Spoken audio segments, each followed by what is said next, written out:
All right, another Pentax video. Today I'm going to cover one of my favorite lenses of all time. I had this on my Canon full frame before. This is the Sigma 35mm f1.4 Art Series lens. If you hadn't used any of these Art Series lenses before, they are all very, very sharp. Every single one I've used. The body construction is solid metal, so they do have a little bit of weight to them, but they're very good. And guess what? This is the dreaded one that's going to cause a mark on your Pentax K-1. Let's see what it looks like here. It's on my Pentax K-1. I'll tell you a little story after I take this off. So, can you see a little scratch there?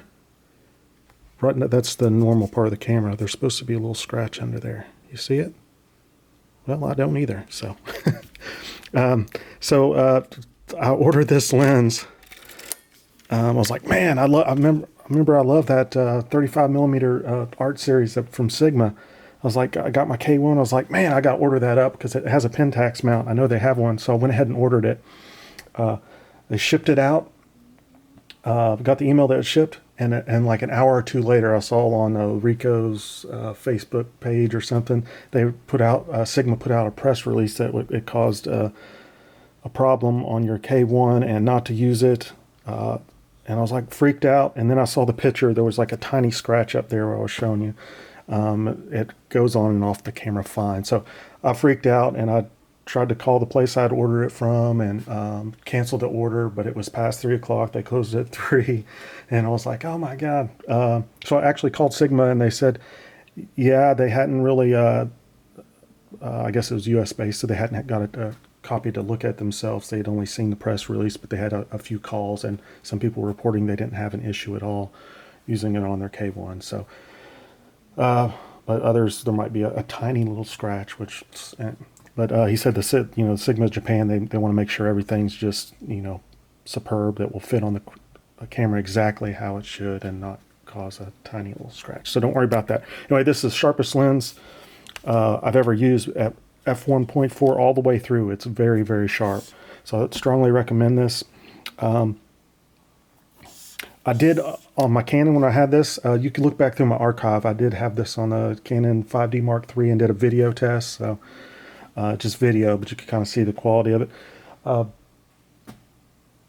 It actually broke when I had it on my Canon. What happened is here on the lens, let me flip it into manual. So I was using it for video, which you probably wouldn't do with this. Anyway, so you could turn the focus ring back and forth. Well, you go past infinity. Well, it keeps spinning and it doesn't stop. So you're thinking, oh, I still got more to go. And you kind of pull the focus past it, especially when you're doing video and keep on doing that. Well, it broke the rollers inside after like 3 or 4 months. It was under warranty from Sigma. They fixed it. I sent it out to them. And they fixed and got it back to me within 5 days. So I was really happy with Sigma there. I wish it would have stopped, there, but it'll be in autofocus fairly most of the time. I'm not going to be doing video with this. So as far as characteristics of this lens, like I already said, it's super sharp. At f1.4, there's going to be some vignetting on the sides, which it doesn't bother me. It bothers some people. It's a little heavier than I like, so I usually maybe go like almost a half a stop overexposed with exposure compensation, and it takes care of a little bit of that. But I always add a little bit of vignetting to most of my photos anyway. In post, I just kind of like that. Kind of gives you kind of draws your eye in. That's why I like vignetting, but it's not for everyone. Not everybody likes it. So just be aware there'll be a little bit of that f1.4. You go up and you won't see that as much. So at this lens costs $900. You get off B&H. I got a little bit cheaper off eBay, brand new. So 6th Avenue is where I bought it from. Good company. I've ordered from them a few times, and I've actually, instead of doing, I actually had to call or talk to customer service before, and they're fine.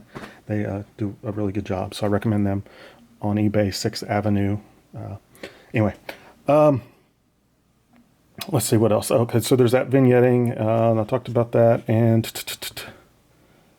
yeah, strongly recommend this f1.4. Man, I use it on that like almost all the time just because it's so sharp, and it gives you this unique look to your photos just because it's just so eye-popping.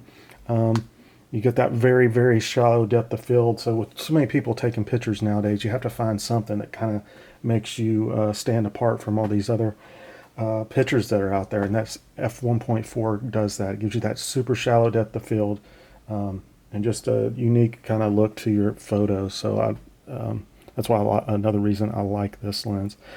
Shooting at f1.4 outside, if you're in full sun, you're going to find your shutter. You have to have your ISO, of course, at 100, but your shutter is going to go at 8,000, and it's still going to be too bright. So if you're in full sun, you might need to get a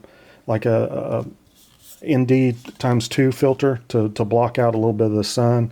But if you're shooting in a cloudy day or something, you should be fine, but you'll find your shutter speed way up there. So of course at f1.4 it'll be great in low light if you're shooting indoors. Just an all-around stellar lens. I strongly recommend it. I'm going to put a link to Flickr below. Probably not many of these will be taken with the Pentax K-1, but you'll get the feeling of what they are shot on a full frame camera, because I would hope most people are using this on a full frame camera, because with crop sensor camera there's a 30mm f1.4. I think I have a review on that one on my channel as well, so subscribe. It had the 31.4 had for crop sensor camera only, it had horrible purple fringing in it, but it was pretty sharp, but I couldn't get past the purple fringing, even though you could fix that in post. Okay, enough rambling on. I'm going to go outside and take some pictures, and you can see the image quality, but check out the Flickr page. They'll have a lot of different unique different types of pictures than what I'm going to post here of outdoorsy stuff. All my images I put in my videos are unedited, straight out of camera, JPEGs, and a neutral picture style. I just want to show you exactly what you get out of camera. Of course, the ones on Flickr will be edited, people using Lightroom or whatever. So thanks, subscribe. I've got plenty of Pentax videos. I'm almost exclusively Pentax at this point. So yeah, thanks for watching.